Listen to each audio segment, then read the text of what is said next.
morning and welcome to The Big Story. That segment of the show where we go beyond the headlines to uncover the forces shaping our politics, our institutions, and our society. This morning we'll focus on a political development that has sent ripples through Nigeria's opposition landscape, a court ruling that has sacked Julius Abure as the national chairman of the Labour Party. It is a moment that raises critical questions about leadership, legitimacy, internal democracy, and the future direction of a party that rose to national prominence in record time. What does this decision mean for the Labour Party's structure, unity, and electoral ambition? And more importantly, what lessons does it hold for political parties across Nigeria's democratic space? Samson Balogun is my name, and thank you for joining us. And to help us unpack these legal, historical, and political dimensions of this unfolding story, I'm joined in the studio by an historian, a public affairs analyst, Temitope Ishola. Welcome to Big Story, anyway. All right, the court's decision to remove a sitting national chairman is not just a legal development. It is a defining political moment. Leadership change in any political party often tests its internal cohesion, exposes long-standing fault lines, and sets the tone for its future relevance. For the Labour Party, a movement that captured the imagination of millions in the last general election. 6 million votes is no joke. This moment represents both a challenge and an opportunity. Will this ruling strengthen internal democracy or deepen divisions within the party is a big question. Will it reshape alliances, redefine its leadership, culture, and alter its place in Nigeria's evolving political landscape? These are the questions we explore as we examine court sacks Abure as a topic this morning and the road ahead for the Labour Party.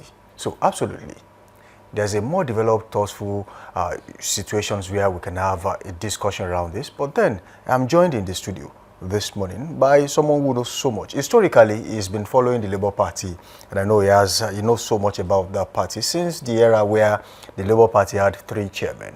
And we'll go on a short break. When we return, the show continues. All right, welcome back from that short break. The show now continues, and Temitope Ishola is here with me in the studio.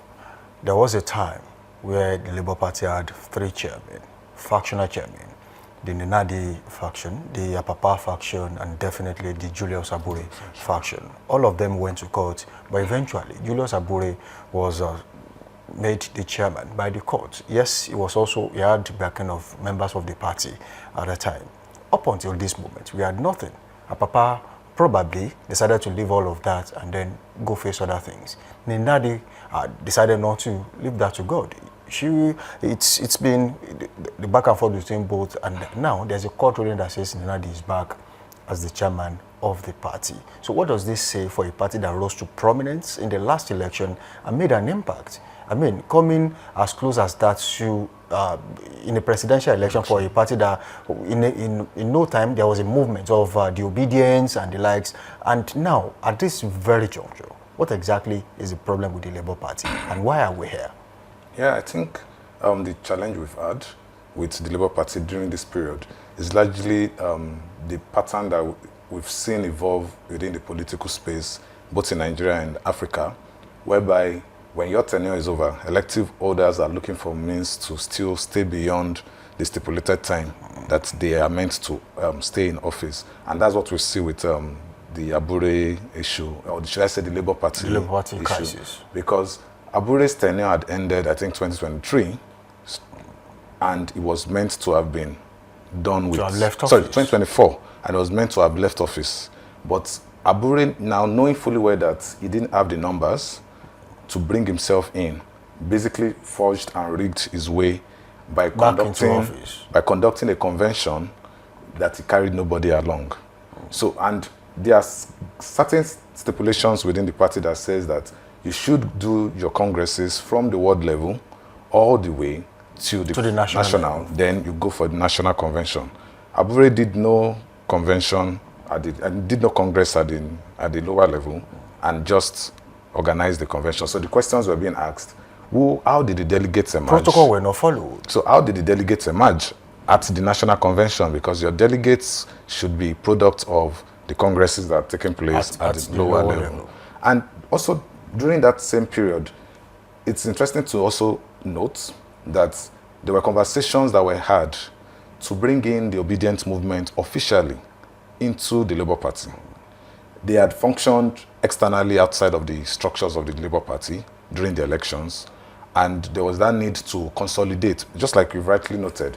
A party that had 6 million plus votes in the presidential election with such a short time of, say, barely 8 months or 9 months to the general election, it's only sensible that you mobilize all available structures into the party and become one, so that you move into the next election and plan over the next 4 years leading to the presidential election.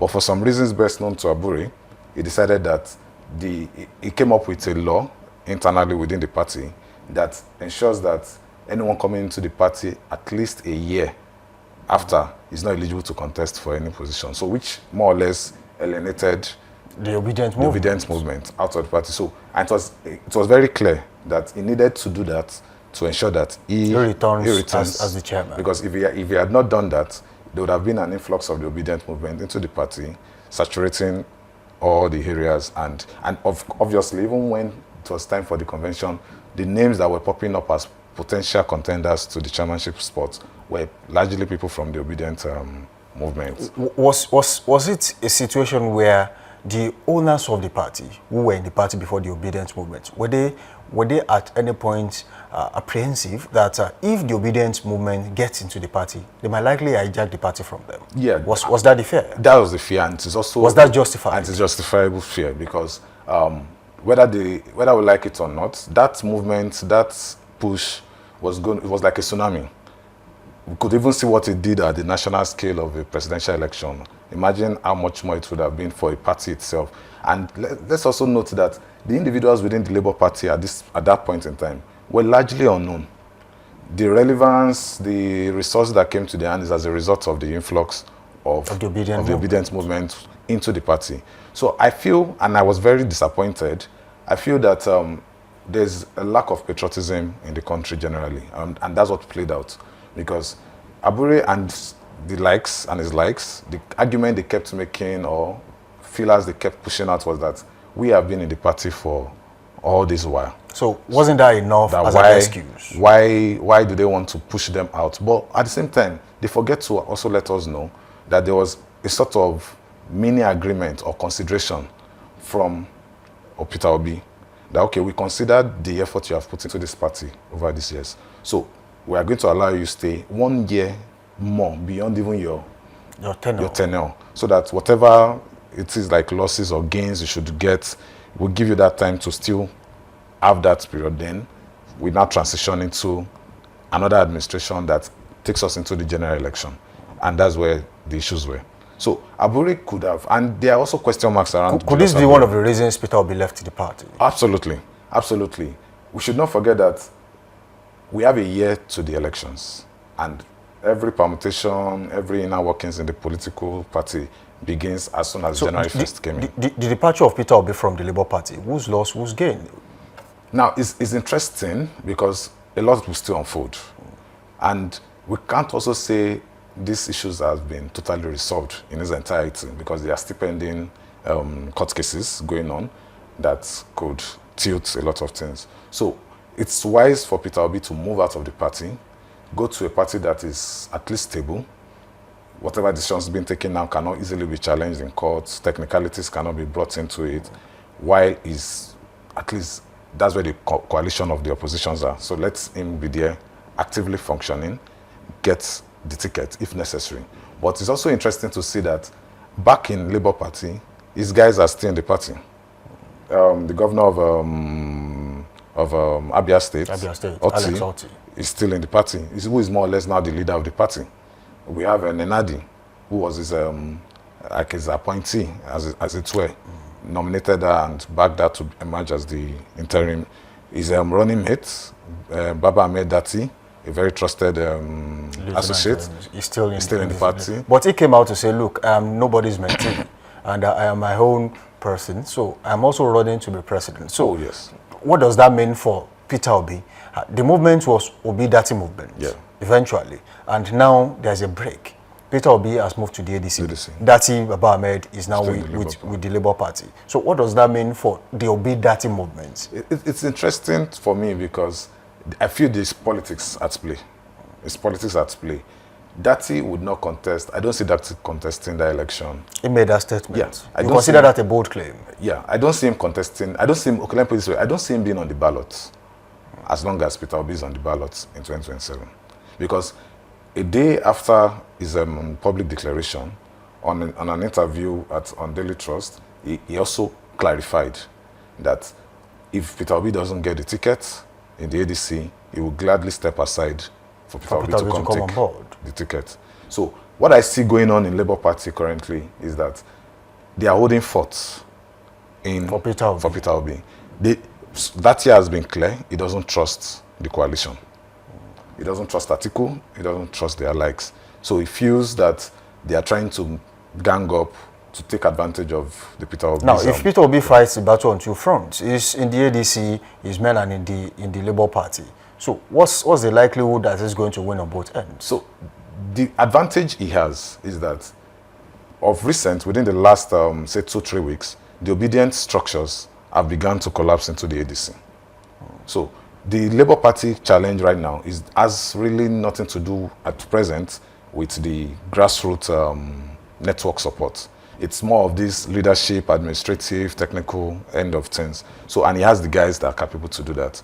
He has Alex Otti, like I said, he has Baba Ahmed Dati, he has Usman Enadi. What he needs from them is to stay loyal. Once the court process is all over and the clarity is there that, oh, Enadi is the authentic chairman. And we should even not forget, she's the caretaker chairman, which came out as a necessity because Abure's tenure was over. It was over. So, the task given to her as the caretaker committee was to organize the party, then conduct congresses at the lower level all the way to the national level, for her to step aside and a new chairman emerges that takes them into the election. So all of that can still take place as we speak. Okay. So the only challenge has always been the court position on who was the leader of the party. Before now. Now, could this ruling set a precedence on how the court intervenes or any other body intervenes in party politics? Yeah, but I should also highlight that it's an anomaly for courts to decide what happens in the political party. So how do they get and going forward, what will happen? In sticking to candidates of the party.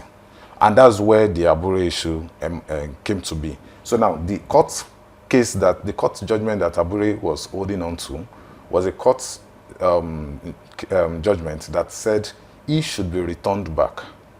But in the entirety of that judgment, the judgment was basically saying that while it is still trying to process the arguments and the likes, that let status quo remained. So that's what Abure was holding on to by claiming that he was still the authentic chairman. But another Supreme Court judgment had come earlier that indicated that the courts have no right to decide who is the chairman or who is the elective officer of the party, because it is an internal democratic process of the political parties itself. So it's basically telling them to go back to their constitution internally and look at what is right to do. So not the court that is going to say, oh, it's Mr. A that is the chairman or Mr. B should be the chairman. And INEC too is culpable in all of this because they've been acting like the electoral arm of the APC, which is very wrong in an election. They've not been very decisive in taking a position. 2 weeks ago, INEC also came out to say that Abure was not the chairman. But today, as I speak to you this morning, Abure's name is still on the INEC website. As the same thing with the PDP. With the PDP, Ayawo as secretary. And the secretary. So INEC itself right now, is INEC confused? Absolutely. And it's not that INEC do not know what position should INEC take? It's very simple. The courts, not even the court at this point in time, there are rules that guide us, at least within provided by INEC. Provided by INEC. Amplified by the constitution of the parties, then follow through. So, and this is where it's annoying. When Abure's tenure was over, the first body to amplify it or explicitly state it was INEC.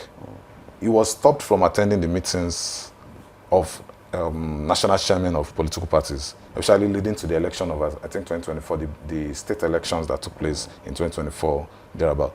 He wasn't allowed to go into the because it was the meeting because tenure was they declared that the tenure was over, and they did not recognize the convention that he conducted in Enugu or so.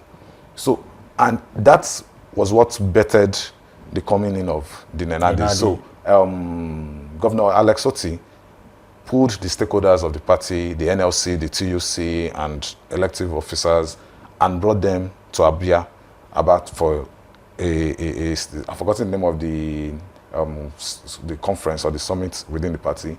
And it was in that place that Nenadi emerged as the caretaker chairman, with the mandate to conduct congresses at the lower level up onto the national level, which was basically the conversations being had with Abure that we don't have a problem with you even being the chairman, but let's follow the process. If you emerge through it all as still the chairman, why not? But at least you can't rule over people by force.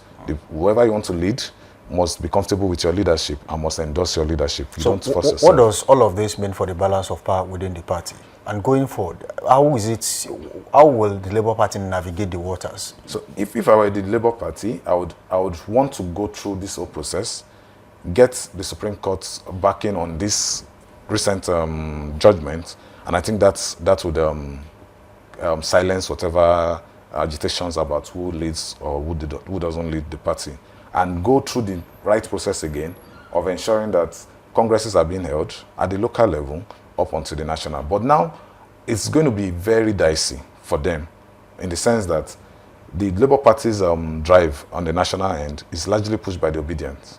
And currently the Obedience are looking towards the ADC. So it means that they would have a hard time getting people into the party to organize congresses at the lower level all the way to the national. So, except if the Peter Obi's movements begin to structure themselves along party lines from the ward to the top and stay put.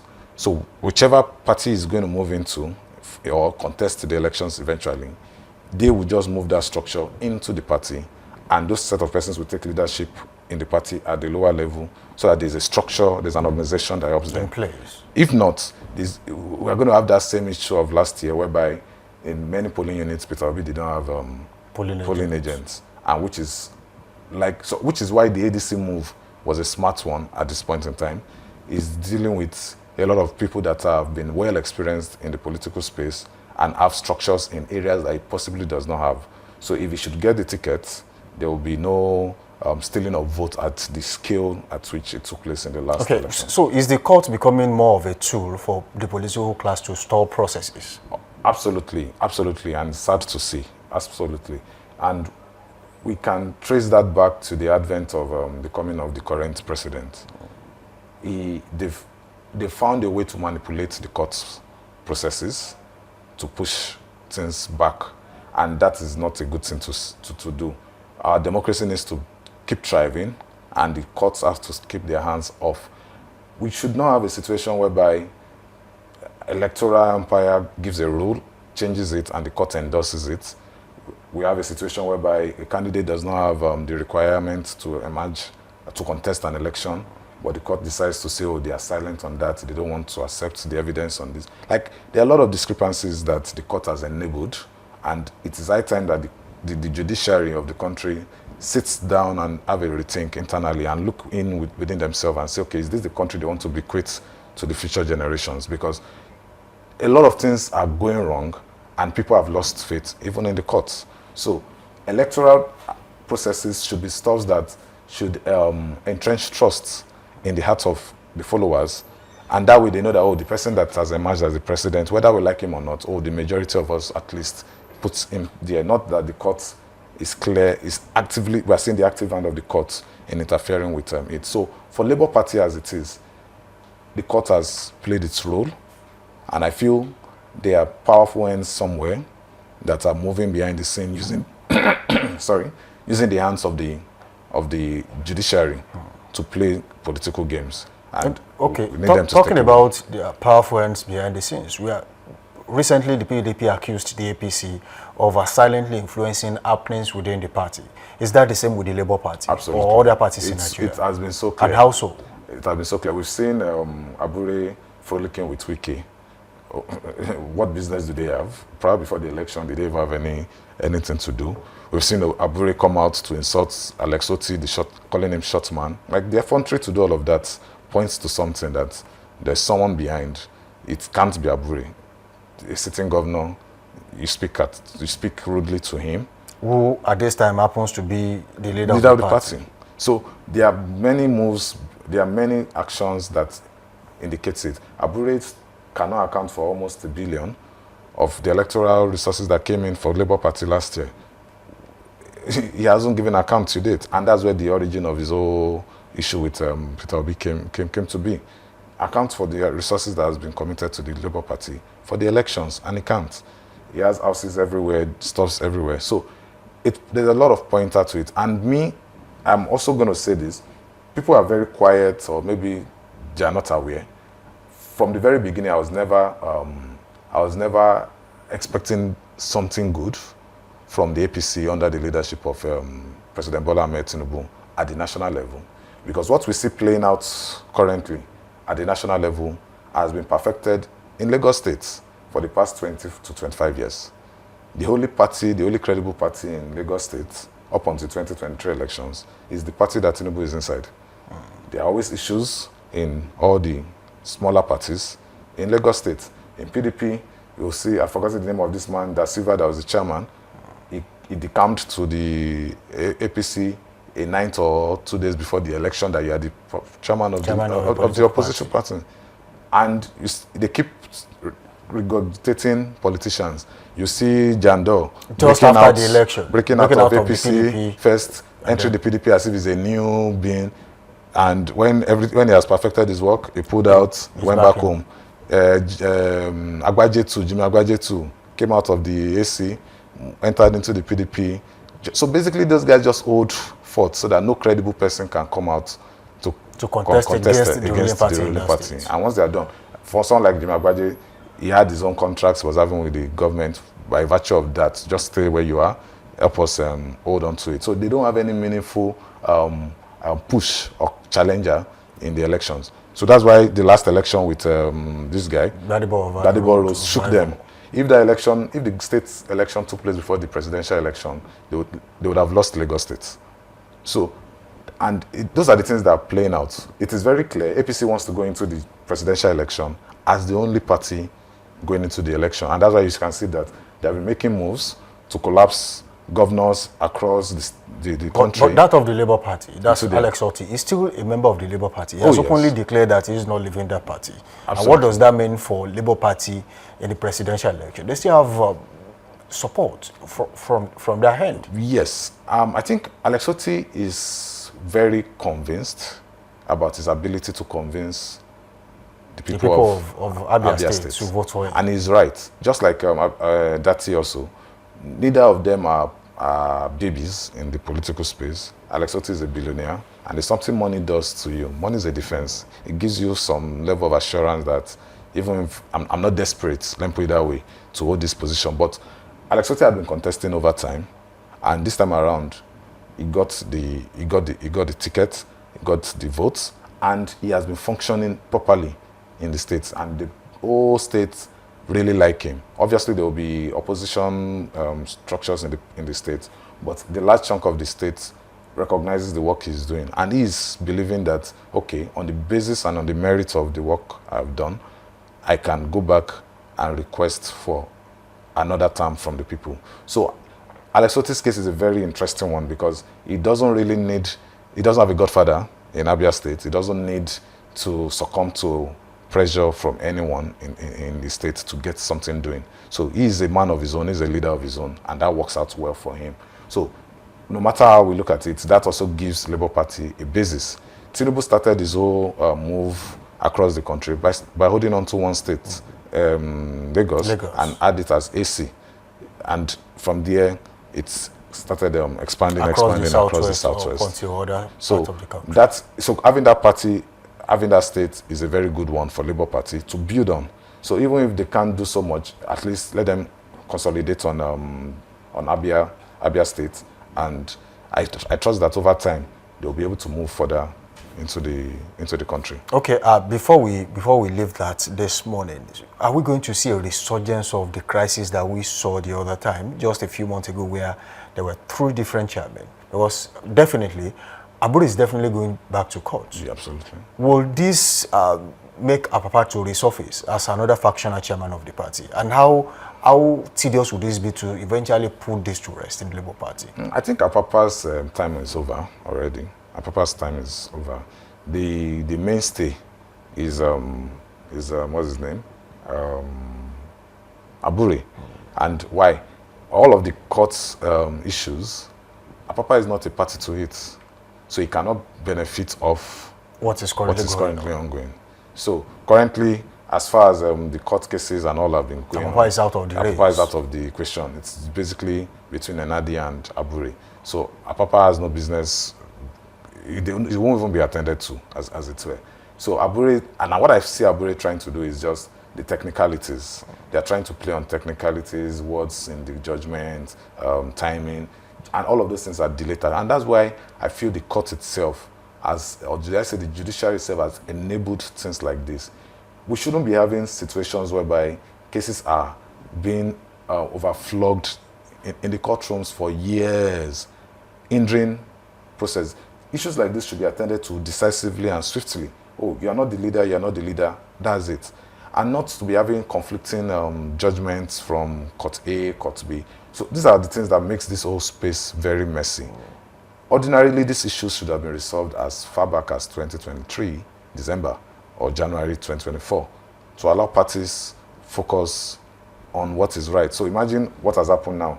Between 4 years of contesting an election and coming out very well.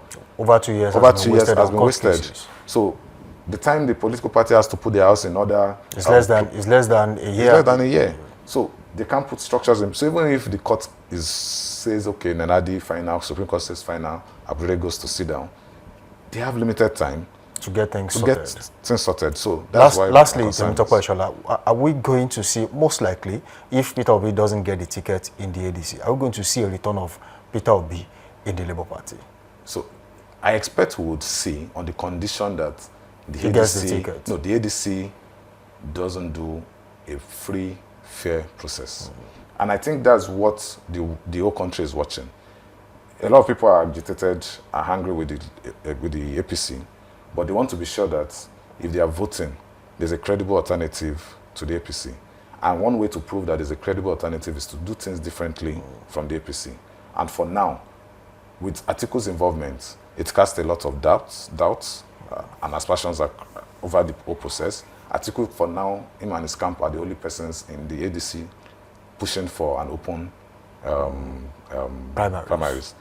Every other structure within the party is saying, looking for consensus. We are doing consensus and we are zoning it to the south. Atiku is the only one saying it should be thrown open. And because of his antecedents over the years, the ability to manipulate things in that space, everyone is skeptical. That's why a lot of persons are just observing. But if Atiku comes out to say, okay, you know what, I'm taking a step back, and this is what we are doing, it may likely favor Peter Obi. I think it will favor Peter Obi, and there will be no need for the Labour Party to... All right, thank you, Temitope Eshola, for joining us on the show this morning. Thank you so much for having me. All right, that was a wonderful one. But then we'll go on a short break. The show continues, and of course, the big story hasn't ended. We'll be back.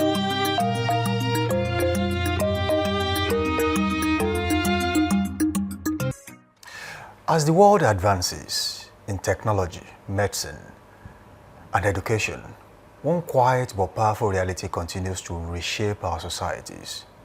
We are living longer. Across Africa, improvements in healthcare and living standards are steadily increasing life expectancy, bringing with them new social, economic, and educational responsibilities. Yet, while our population is aging, our institutions of learning and systems of care are still catching up with what this transformation truly demands. Gerontology is more than the study of aging. It is the bridge between knowledge and compassion, between research and real-life care. It speaks to how we train professionals, support families, inform policy, and preserve the dignity and well-being of older persons in our communities. This theme, from classrooms to care, bridging gerontology, education, research, and practice in African universities. Today's conversation explores how African universities can become catalysts for change, creating curricula that respond to societal needs, fostering partnerships between researchers and practitioners, and building a generation of professionals equipped to lead in an era of demographic transition. With insights from global and continental leaders in the field, I have with me in the studio Professor Afolabi Charles Israel. He is the President, University of the Third Age. Today we are going to examine not only where Africa stands today, but how it can shape a future where aging is understood, supported, and valued. Professor Charles Afolabi, good to have you in the studio, sir. Good morning, gentlemen. I'm happy to be here this morning. You are the president of the University of the Third Age. Yes, please. I am the president of the University of the Third Age, known as U3 Nigeria. You have been championing the course. And how far have you gone about that? Gerontology, as a course of study in Nigerian and African universities. Thank you very much indeed. Gerontology is the process of aging, and it was established in 1973 in Toulouse, in France. That's the U3, University of the Third Age. And as I'm speaking now, it has spread to 86 countries in the world. Across the world? It's 86 countries in the world. Unfortunately, it's just growing in Africa, not only in Nigeria. But we thank God that Nigeria is actually a pivotal, pushing gerontology in the continent. And what we are doing now, we are trying as much as possible that gerontology is domiciled in universities in Nigeria and Africa as a whole, so that it can be taught like medicine, law, and other professions. So and that's why this week, and yesterday to be precise, the global president, Professor Fella from Toulouse in France, was with us, and is here with us. And anytime from now will be at the government house to sensitize the public about the issue of gerontology in Africa. So what steps have you taken to get these rooted in Africa? Yes, we have been trying to move out to let at least the youth to be interested in gerontology. Only about 3 years ago, we were asked to prepare a diploma in gerontology that is suitable for youth, graduate in particular, whereby they take career in gerontology, either social or geriatrics. So what are the economic and social challenges the African countries face as life expectancy rises in Africa and the traditional family care system evolve? Yes, in Africa we've been so lacking as far as issue of aging is concerned, and we have been copying the European concept, but the concept of Africa is different from the European context. That's why we have to have African gerontology, so that we can bridge the gap. So, as it stands, you want to infuse the African style into the study from abroad, like importing a policy and making it work the African way or the Nigerian way. But then, so far, what are the challenges that you have faced in getting this done as a body? Yes, for a couple of years ago, we've been financially handicapped. But we are still pressing on. The people know what gerontology is about. I think they have to key into it. But the constraint we have is gerontology, because we have to create awareness. And how do we create awareness is to let people know and let the youth take it as a profession, study it, then it can do a kind of a multiplier effect. Okay, very quickly, what should the gerontology curriculum look like in the African setup in terms of theory, field work, practical, and training? Yes, we are trying to decolonize gerontology to suit the purpose of Africans, and because as at now we've been copying the European style, which is not good for us. So now we are trying to decolonize and bring African ways of doing things into gerontology in Africa. So how can universities ensure that what is being taught as we speak suits the African style? So what can we do to make sure that the African countries get it right, the African way? Yes, for instance, if by our curriculum, this thing is packaged there, because we have to incorporate what happens in Africa there, not actually what we read on the papers. So we have to incorporate what we practice in Africa, and then, when we incorporate it, then we use it. So what's the what we call the collaboration between researchers and people who actually practice this profession? Hey, come again, please. What is the collaboration between researchers and people who practice this profession as we speak? Oh yes, when we say researchers, they go into the in-depth of the profession. They look everywhere and gather information so that it would help the practitioners. So can you cite some practical examples of successful partnerships you have had so far since you started all of this? Yes, we have partnership with the, I think we have all the youths in France in particular, they are our partner. And also we are very particular about a very vibrant university in Nigeria, that's the University of Ibadan. So we have a kind of a get together with the Department of Social Work, that's Faculty of Education. So we are trying to collaborate with them. Now they've helped us to develop a curriculum, and the curriculum has been so assessed as a postgraduate diploma, tenable anywhere in the whole world. So what role should the government and education regulators play in formally recognizing gerontology as a course of study in Nigeria and Africa at large? Yes, gerontology is a new dimension of education. And everywhere, like in European and Americans and this and that, they practice it up to PhD level. I was aware some years ago that the federal government approved about 12 federal universities to pursue gerontology at a postgraduate level, that's a master's degree level. And then they are trying to do this, and then they have been working on it. Okay, just before we go, how important is cross-border relationship and partnership in making all of this work the African way, just like you put it the other time? That is a very nice question. For instance now, we are in partnership with Senegal, the Gambia, France, and many others like that. A couple of years ago, I made a kind of a tour to the French-speaking countries to compare the difference between the English-speaking and the British system. But in essence, there are two models to it. We have the academic models and the social models. The academic models is practiced by the French people, while the social position is the British. So what we are doing in Nigeria, we are coupling that of the French model, which is purely academic.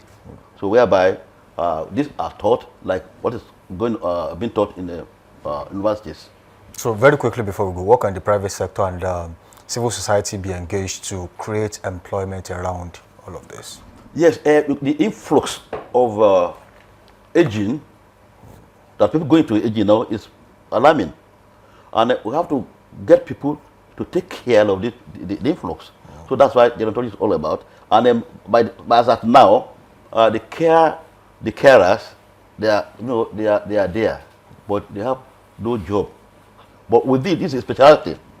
Gerontology is a special area whereby people will key into it, and then the job is there for them, and the career is there for them, and it's a pathway to further education in gerontology and any other health aspect of qualifications. Thank you, Professor, for joining us on the show this morning. Thank you very much indeed. It was very impromptu, but I love I hope I'll be here again. Gentlemen, thank you very much indeed. Definitely, we are still going to expand this a lot further so that you can, say a lot of things you can't really get off your chest at this time. Thank you for being on the show. That's lovely. Thank you very much, gentlemen. And I look forward to be here again. All right, sir. So as we have seen today, leadership, whether in politics or in education or social development, defines the direction of institutions and the lives they touch.